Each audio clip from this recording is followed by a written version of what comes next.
pag-abli sa pultahan para sa gawa sa nasod, usa kini ka bag-ong oportunidad sa mga babae.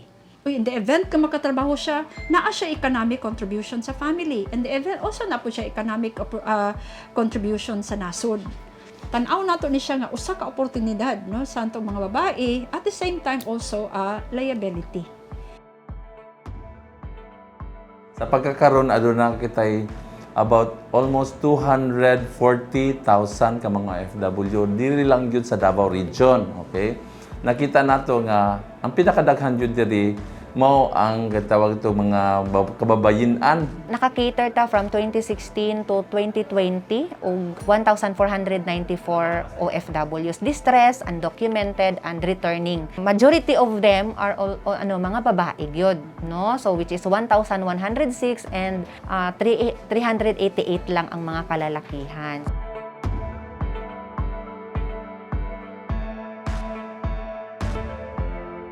Sa una mang good sir kay kanang mga lalaki man jud ang trabaho, di ba? Nya karon kay ang mostly ginapangita man gud sa gawas is babae man jud. Sa amo kong sarili gud babae may confidence kay mi sa among sarili nga maka-adjust ko. Muna sa garan siguro babae gud ang nag-abroad. Kay tungod sa adjustment gud ug kanang kuan pasensya ana.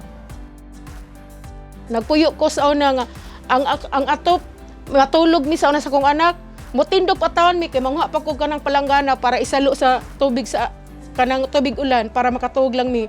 Kung diri lang ko makakaon man mi. Pero sa sitwasyon nga makapahimo kog balay dili jud ko ka afford. Kaduhan akong among lalaki kay kuan kay siya ba agresibo kay siya. Pag maandar niya pagkamanyakis wa siya kaluoy ana. Pero jud iya jud kung patyon kay nang ang sama ni nang ya akong pasakitan ng sobra-sobra ba, ana, niya. Itong nangayo kong tabang, salamat sa Ginoo nakapost ko, siguro kung ako nakapost, iya kong pato yun, ana. Kaya ana misa ko pag dili na mairis na nasa Facebook. Unang unya sa buntag, mga alas 5, pat yun, tika. Ana siya nga ikuanta ka, ibaligya ta ka. Kung wala ko problema, madam, siya ipapulis ta ka, ikuanta ka niya, yan na po kong ipasakitan. Ang palit niya sa ako ato 2010 is 750 dinar. Gibaligya ko niya og 550 dinar. Sa tuong panahon na to wala to ko kapangandam kay biglaan kanang bali direct hire ko. Ya, lisod pag abot nimo dito lisod kay adjustment kay kuan ka homesick.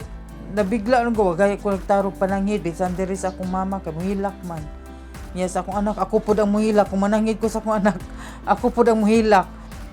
Actually, akong anak, kadlawan man ko naglarga, sir. Nga kanang, kuan na ang akong pananghid sa akong anak, maadura kong Manila, makuwar ko kwarta. Okay pa mi sa kumbana, pag abot og 2 years anak, man ko nakauli, wala na siya kuan. Lain nga, gikalingawan. Tanong palawigan pa do nga, kanaganing pag makasala ang imong amo, unta maparusa sa dapat parusa sa iyaha kay dili baya lalim ang among mga nagian sa gawas, labi na nang pang-abuso sa mga among lalaki ana. Namantay pulo sa laing nasod o kaya kanang pulo uwa, dapat motawag sila. O sa sila matog laing nasod, dapat aware sila sa number sa uwa. O uwa sa pulo. Kay just in case kung maka-encounter sila amo nga salbahis, matawag nila sa pulo para ma-rescue sila. Ang ako siguro, sir, no, akong suggest siguro, sir, no, kay ang kaning mga agency good, dapat kanang paglarga, sige monitor hangtod sa makauli na. O kini ang gwapo tungod kay adunay pakig-alayo na karon sa mga barangay local government units katong gibuo nato nga Community Migrants Association o katong Community Anak OFW aron mapaduol nato ang serbisyo sa atong mga OFW nga nang kinahanglan og tabang. Mosulti jud ko very lucky sad ko kay nangano nakaamo man kog buutan.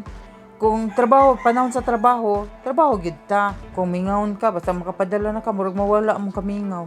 Tungod lang sa akong anak nga, nag-eskwela pa man sa una, siman. Murag gid akong kuan, makatabang po ka sa imong mga isuon, kung nagkinahanglan, murag dali ra dito ang kwarta ba.